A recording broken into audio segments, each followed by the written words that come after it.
Thank you, Shruti. Who else? Bhumika? Um, Hi everybody. My name is Bhumika. I just have 2 years of experience. I'm working as a software developer in a small company. The reason I have joined here also to upskill myself because learning new things will help us in the future. Thank you. Thank you, Bhumika. Lavanya? Hello everyone. Good morning. I'm Lavanya. I have 1.5 years of experience in IBM company as an application developer role. I just wanted to learn DevOps thing. That's why I joined this meeting. Yeah, thank you. Srinivas? Hi everybody, good morning. I have like 2 years of experience in software. I'm employed as a software developer in the web development and mobile application development. I joined to upskill in the DevOps and learn about the development cycle like deployment thing to upskill myself. That's why I joined that. Yeah, thank you, Srinivas. Sunil? Yeah. Hi all, good morning. My name is Sunil Kumar. I have 15 years of experience in IT. Currently, I'm working on backup and storage. I have seen a lot of projects which are moving to the cloud from traditional to the on-premises. So I want to upskill the cloud technology for their career growth. Yeah, thank you all. Thank you, Sunil. Prakash, would you like to explain? Very pivotal Hi side. everyone. Hi everyone. Good morning. So myself is Prakash. So I have that around 10 plus years of experience in system administration. So now I'm looking for that upgrading that in DevOps, okay, AWS cloud computing. So for future growth and all that one. Yeah, thank you, Prakash. I hope we have covered everybody, right? So let's move on to the our DevOps. So have anybody just have a knowledge, at least have you gone through what is the DevOps? Do you have any? mm, Are you guys anybody is using in your projects? Not really. Not really. Okay. Okay. See, DevOps, it has a lot of meanings, in the textbooks, but if in the general term, if you look at the industry side, DevOps is it's a methodology or a culture or a set of practices, that is going to increases the organization's ability to deliver the applications in a fast manner. When I say fast manner, the people wanted to, fix their issues in an immediate manner. When I say when software developers are developing some applications, and industries, not now, they don't want to wait for the years to onboard the applications. Now, once they have adapted this DevOps culture, now the things are going in a smooth manner, and it's again the collaboration between the development and operations team. Now, what happened earlier days, development team was there, and operations team was there. Once they wanted to onboard an applications, there should be a lot of effort needs to be applied on the this process from the development and as well as the operations team, and it includes many multiple teams uh, when supposed to onboarding the applications. So we will go through the steps one by one how uh, the process it includes. If you look at the life cycle of the DevOps, initially the plan is going to they are going to just conduct a one plan or a board meeting says that what software SRS like software requirement they're trying to gather. So what they are going to achieve in the software, what modules they want to implement. So that's thing going to discuss in the plan cycle. The next, once the plan is ready, then they will move to the coding part where the development work is going to involve here. where they're gonna started implement. I mean, started writing the code. So when development are going to write a code, it doesn't mean that only one person is going to write the code, right? There are multiple teams it gonna involve, and the code should be maintained in a certain repositories. Because if somebody is developing on his laptop, if something goes wrong in this laptop, the entire code what is developed is gone, right? So there are some tools like Git. There are multiple tools are there. They are going to commit their whatever the code they have written to the repositories. And once the development part is done, the next phase is a build phase. When it's a build phase, the code whatever they developed by the developer team, next they are going to build the team. Build in the sense they are going to make it as a binaries or executable format. Once the build is done, there like when I said each step has a multiple tools in the sense like I said, in code they are going to use a git repositories kind of tools. In build they are going to use different versions flavors of tools like a maven build is there, ms build is there, microsoft build. Here it is not displaying all the tools, but I just randomly took this picture. And so like that each page is using a different types of tool set. So it doesn't mean that only these two are using, right? So there are multiple tools are there. But apart from the tools, we are going to demonstrate only on the open source tools because they are not gonna charge any tools. So we look into that tomorrow in the next Gopi, slide. I have one question here. Mm-hmm. When we write a code, so it can be in a different languages, and that will be stored in the Git. You are saying, Exactly. or okay. Exactly. Yeah. So When when we you're are building, yeah, mm-hmm. when we are building that particular code, is there any other platform that will be come across while building, or how it is like?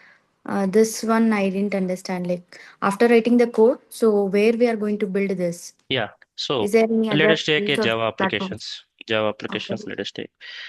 Once the application is ready, the coding part is ready. Now the next phase is building phase where the Maven comes into the picture because Maven is the popular build tool where they are gonna build the source code done by the developers. Let us take a Microsoft or .NET Technologies. They are going to build using the MS build. So like that. Got your Okay. got my Yeah. question? Yeah. Okay. Okay. Next phase is testing phase where the testing In team. a simple one Mm, second. mm, In mm. simple format, building is something like whatever the code that we have written that will be placed in one of the software, and again we are going to test it. So it In is the the sense one. converting to the binary format. Okay. Okay. After executing the project, it is gonna generate one exe file or some build file, right? Okay. So that it means build See, means. since I'm from DBA Right. background, so I'm just trying to understand more on this. Okay. Yeah, no problem. Okay. Hopefully these developers, Bhumika or somebody, so they are aware. I mean, they have some knowledge, right, on this build part. Yeah, yeah, yeah. But still, developers don't involve much in the build phase. They're only majorly focusing on the coding area only. Coding But phase there are only. there are some teams who is doing this build part. Okay, let's move on to the next phase, the testing phase. Testing phase in the sense when the software development is done, build part is done. Now they are going to hand over to the testing team to validate the all the whatever the plans they plan wanted to execute. They are going to thoroughly test it until unless the testing they cannot deliver to the release, right. They have to thoroughly test. They have to identify the bugs. They have to identify any security malwares is there in the application. So all these, the things is done through the testing phase. Once the all the checks is checks they sign out from the testing team, they're gonna hand out to the handing to the release engineering team, where they're gonna take care of the how to deploy the whatever the application given by the testing team. They are going to deploy onto the uh, first test environment or dev environment, UAT environment. It depends on the what decision they are taking. But probably they are going to initiate in the UAT or dev environment first, and then uh, testing team. After deploying to the UAT, they are going to do some sanity kind of checks whether the deployment all the applications are up and running, whether they are able to the load test and all they are trying to run, so that they are going to identify whether the application is capable of handling the huge traffic. When I say huge traffic, the load, then it is once all this release testing is done, then it is moving to the deployment part in the sense where the crucial the lot of management, the delivery engineers, delivery managers are they are going to involve here only, because now application is going to deploy onto the production servers. So they have to do a lot of managerial checkouts. So those things happening in the deployment phase. So they are using a couple of tools like in the sense the application is based on what architecture they are developed, whether that is a microservice based or it is a cloud based or it is on-prem based. So based on that they are gonna choose the tools, right? So then once the deployment is done on the production, then the operation teams comes into the picture. They're gonna monitor the operations, the load. Any once the application goes live, they are gonna continuously monitor whether is there any issues or tracking, or whether any they are facing any challenges after deploying to the production. So those things are comes into the picture when it go to the operations team. And in the operations there are all these are other tools like Ansible in the sense that is again configuration management tool. There multiple tools are there just for monitoring the applications like Nagios, EFK, Datadog is there, Oracle Enterprise is there. So multiple teams are there. Popularly now, what is that Datadog? So many hotel is there nowadays. Hotel is become so popular. So yeah, that's how the life cycle of DevOps. Each each stage involves the crucial role in the area where the people involves in this software development life cycle. Any questions on this previous one? Any questions on this? It's pretty clear.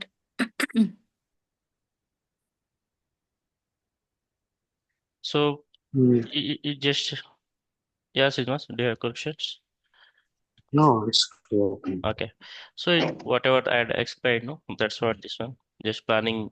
What are you going to plan? They are going to do the task management, scheduling and things. Coding. Who is coding the? Whatever I had explained so far, that is the one. So let's move on to the next slide. Objective of the DevOps. Objective in the sense, what is the outcome of your project? When the company adopting the DevOps methodology, what are you going to achieve? So these are the top points. The application deployment is going faster, and continuous deployment is they're gonna continuously deploying the things whenever the issues found or bug found, and fast and reliable quality assurance. In the sense the code quality, the software, whatever the outcome is, they're uh, measuring in a quality wise. When I say measuring, uh, they are maintaining some certain qualities in the each organizations. So that's how it means. And faster and secure deployment. When I say secure deployment, in the sense the applications should not be hacked.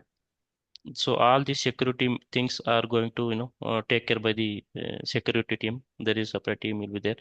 So they all before deploying itself, they're gonna do all the security checks. Faster and predictable time and market. Um, in the sense when the application uh, like what happens sometime, let us take Amazon. Sometime the markets is going to high. They are going to sales going to be high sometime during the Christmas time.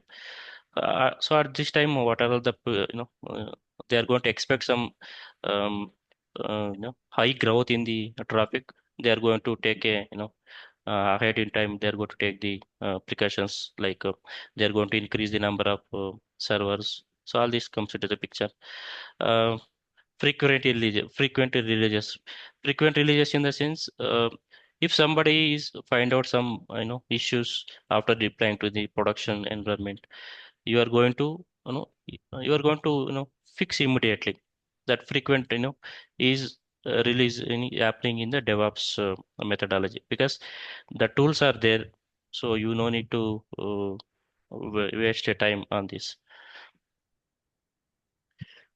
So so these are all the the topics we are going to cover in the boot camp. Initially we will gonna uh, overview on the AWS cloud. AWS cloud, it has a vast um, syllabus, but whatever is needed to the DevOps, only those part we are going to cover, because we have some time width as well, right? And let's cover the shell script, basic shell scripts for whoever is at least not aware of the operation side, so that they're gonna get a basic idea of what is the scripting, what sort of scripting is using, and especially the DevOps, what sort of scripting is majorly working on. And Python, see, Python is it's again a vast syllabus, but still Python is it's a mandatory, I would say mandatory scripting nowadays. Everywhere, every company is using the Python nowadays, because it has such a modules that are developed. And the Git and GitLab, GitHub, GitLab. When I say GitLab, right, it is the primary tool for the all the rest of the tools. When I say primary, this is the base tool for across all the tools, because if no repository is there, source code repository, you cannot you know do the any other operation from the any other tools. So that's why I'm taking little more cautious to deliver this content. Though if it is taking 1 week, also not an issue, because people should be strong in the repository at the first. Then we'll go with the Ansible, Docker, Kubernetes, Helm charts, EFK, Argo, Terraform. All these tools comes into the picture. And at the end, uh, so once you get a knowledge on all the tools, uh, you will not an idea where are we using all these tools, how to use the all these tools in a one go. So if you implement one project, small project, so that you will get an idea, and so what tool is using where and when we are using, so that you will get an idea if you develop a small projects. And also this session is not just like how people are doing the outside. It's not like that, because I can deliver a trainings. You can listen. You can go, after signing up, you're gonna do your other stuff. But it doesn't make sense. You can get a better video also outside in the YouTube. It doesn't mean that you're gonna read it, unless you should have, you do work, you do some hands-on on the day-to-day basis or tools basis, so that you will get a more exposure on that. And um, let's give you one use case here. I hope everybody is aware of, right, AWS cloud. This is how the GUI looks like. Anybody is having AWS account? Anybody is using? No. No. Okay, okay, no problem. We will once in the day next to class, so that we will get to know how to register and how to get access, and you will get a 1 year free access for some free services.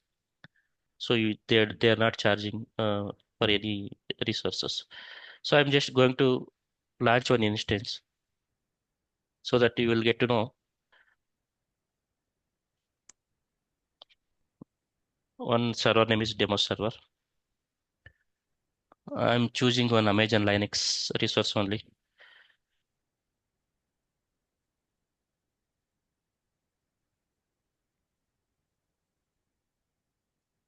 If you look at here, what are the free resources are available when you have a free account, free tier eligible. So I'm just choosing because when I choose other one, they are gonna charge after 1 hour. If I'm continuously using the resource, they are gonna charge. But if within hour, not an issue. I'm choosing one key pair because I already setup is done, and one security groups I'm just choosing.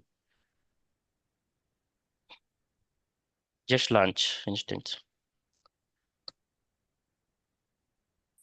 Within a within a 1 minute, your server is ready for the operations. Your server is in your hand now.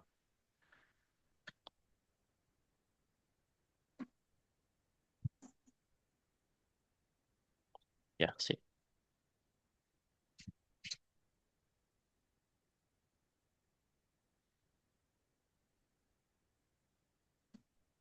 See, when let us take the same, use case. When you are added one server name, when you just click all the input parameters and after launch instance, one server is ready. So how this is happening in the background? So is there any resources in the background? They are going to take my request and going to create a server on behalf of us? No, right. How this is the process is happening because of this DevOps culture they are adapted in the background. So they are using all these tools, but you don't feel that which tool is using what where. So all these things you will get to know the day by day what tools we are covering, right? So you will get to know more on that. See, earlier, that 10, 15 years ago, what happened? There was a team, there was, multiple teams are there. System engineering team, server build and engineering team, and production support engineer, database administrator, backup administrator. Every team was there. And one server, if you wanted to request, it will take a, minimum 1 week, or it may extend also because of all the uploads are done. And let us consider if you are you are going to host one application, you are gonna uh, create one applications. It may take minimum uh, 10-20 servers. For 10-20 servers, if you are going to build through the older method, how long it is gonna take? You just imagine. It will take a lot of resource effort. It will take a lot of manual process. It was. But once the DevOps, the culture has come, so now everything is just one click. So that is how the resources, the companies are preferring the DevOps engineer. So with the skilled engineer, that too, the DevOps engineer, many DevOps engineers are there. The DevOps engineer who is having a more, the scripting knowledge. DevOps is just tools, right? With the tools, if you have, the scripting knowledge, you're gonna shine like anything in the IT industry. So that is how the current market is happening. So one DevOps engineer is replacing approx 20 to 30 resources minimum. I'm saying because he is doing everything in one go. All the um, servers are running, and I can easily terminate here itself. Terminate the instance in just a second, matter of seconds. How to connect? If you just connect here.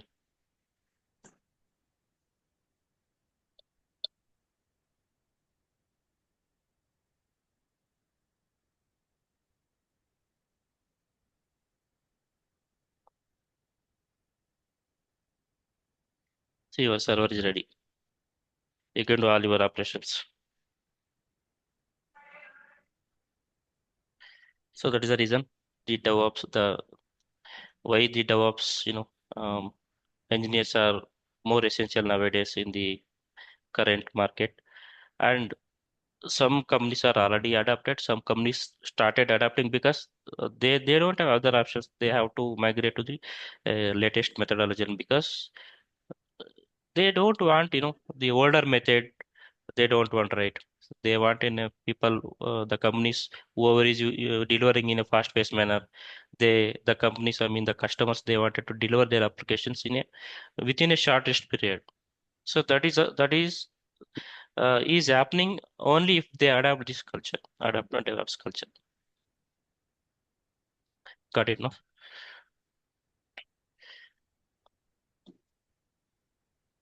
So let me terminate this one. So whatever the trainings we are gonna deliver, I'm completely delivering on the cloud platform itself, because um, we can easily create, visually deploy, and easily terminate it also without any issues. We are gonna do it. So I even I prefer everybody whoever is gonna join with us. So if you have their own account, so that it will be easier for them to exercise from their home itself. But how to register and all, I'll explain you in the next class.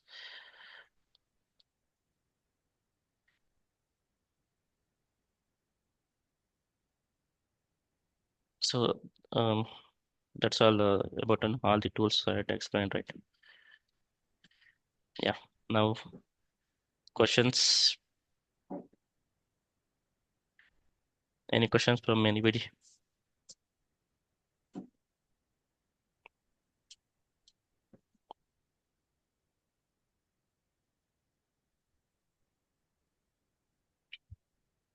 All clear? Yes. One thing I am getting out, like Mm, building and deployment, there will be the difference. Like building the code, gathering all code or all incept and building the one C file, and mm-hmm. deploying means what is it? Deploying, yeah, deploying in the sense, how are you, moving to the servers? How are you loading whatever the application you have developed, right? Who Yeah. is going to, what methodology you are using to deploy on the servers in order to access that applications outside the internal network, right? Either it is outside or internal, but the application should be accessible from your browser. So that is how the deployment comes into the picture. Okay. But For that whatever, one, we use yeah, hmm, AWS and Docker, like these becoming. yeah. So it depends on the what architecture you are using. If you are using microservice based architecture, you're gonna deploy on the Docker. And again, Docker, how uh, it just Docker, the scaling is not happening, the auto scaling, right? When deploy one application on the Docker, when it has some limitations in the resources, right? When use traffic is coming, it won't um, uh, bear that capacity. It is gonna auto scale the your Docker images, not images, the containers, right? But that container auto scaling is how it is happening. That the scaling is happening through there is orchestration tool called Kubernetes. This Kubernetes, where it is going to orchestrate the number of Docker containers in a high availability manner, and you are going to let us as I said, no, in when during the Diwali time, the huge sales is growing in the Amazon. How they are maintaining this growth means, there is an option called auto healing, auto scaling option is there in the Kubernetes. It is when the traffic is suddenly high, it is automatically growing up the number of containers. And when sale is become normal, automatically it is bring down the previous state, so that application or end user, they don't feel that there is something is happening in the background, right? They don't feel like that. So that's how the DevOps, that is how it is managing. And all these tools, whatever I explained so far, it was one person is, I mean, one person is the DevOps is automating everything. If you just click the submit, it is gonna take all these things in the background. So that is how the DevOps culture works. This You are DevOps cycle, life cycle involves all this GitHub exactly. and every services we need to learn. I mean, Gopi, like all these services has to be a part of in DevOps. Yes, yes. All these services part of DevOps only. Okay. Uh, Yeah, that's why when you go through the day by day tools, you will get an idea what tool is using what purpose, why these tools are essential in the automation area. In the market, I mean, like, say, in the corporate company in DevOps, there is any specific tools where, there, demand is there. Other in DevOps, like only one I can hear, like sometimes in our organization, Kubernetes, Terraform, these are, they are looking for Exactly. some job profiles and Yeah. all. See. There won't be like not all the things where Yeah. we cannot learn. Right? I mean, just Exactly. want to. See. Yeah. Yeah. I'll explain you. Terraform is an orchestration tool for the infrastructure. We will even cover the Terraform only. But for the Terraform, where this configuration is reading, if you cannot simply go ahead and do the servers build, right. It has to Okay. some configuration management tool where it needs to interact with and fetch the details, right? So all the tools involves in the Kubernetes also. There should be a Git repository. It is gonna pull the all the content from the background, and it is gonna host on the containers. It's Maybe an you interlink, right? cannot, yeah, all the things are interlinked. But how you will know in the Kubernetes, sometime the containers are gonna crash. How the system the people come to know that there is something went to wrong in the application. How that is going to monitor means there is a continuous monitoring tools are there. So Okay. yeah, It means like not only these services are monitoring by a few people, these services are monitoring by few people. It's not yeah, like that. The entire DevOps has to be run by one engineer. That's what you're telling, right? exactly. So you have all Group the of knowledge. DevOps people. Yeah, okay. Yeah. So all these tools comes into the picture because you may be heard there is a GitLab people. It what happens? The companies are preferring. Some companies are using Jenkins. Some companies are using GitLab. So like that, it depends on their subscription basis. They're gonna use their tools. Maybe you cannot hard everything because a Terraform engineer who is working mostly on the Terraform, they no need to expose all these tools because they are mandatory and they are using in the background. So like that. So But are you every going to tool is cover? interlinked. So are you going to cover all these topics in this course? I mean, like. Exactly. See, that's why I told we are covering all the tools because every tool is important in the DevOps life cycle. The Docker plays a one important role. Ansible also plays an important role. Kubernetes also plays an important role. Helm charts are playing important role. EFK is a monitoring popular tool. Your containers, microservices are going to monitor the EFK only. Argo CD, Argo CD in the sense it is continuously monitoring the Kubernetes applications. Do we have lab hands-on for this? I mean, for test labs, so we can do for this? That's what I mean. Currently, or right now, you're No, no, talking, or obviously no, we no, are. for mm, the course, during the Obviously, course. that's why we are practically, involving in each and every tool, right? In the going forward, next, until our course covers each and every tool we are going to discuss. Uh, then only you will get an idea what Ansible is doing, what our Docker is doing, what Terraform is doing. At the end, you will How many get days an it will get all this, yeah. course? It will take minimum 6 weeks, or it may extend up to 8 weeks also, depending on how much we are going to involve. Sometime if I am explaining in the gate, some people are getting doubts, so I need to clear the doubts. So that it will take some time. Approx, I'm just saying 6 weeks to 8 weeks.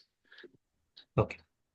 All recordings are, every day you are going to get a recorded videos, so that it is gonna helpful for, refresh your whatever the class happened, right?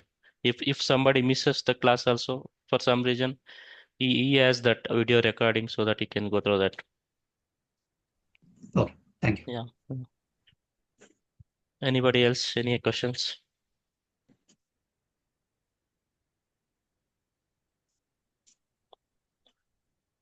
Okay, if not, nothing, we can wind up the call then.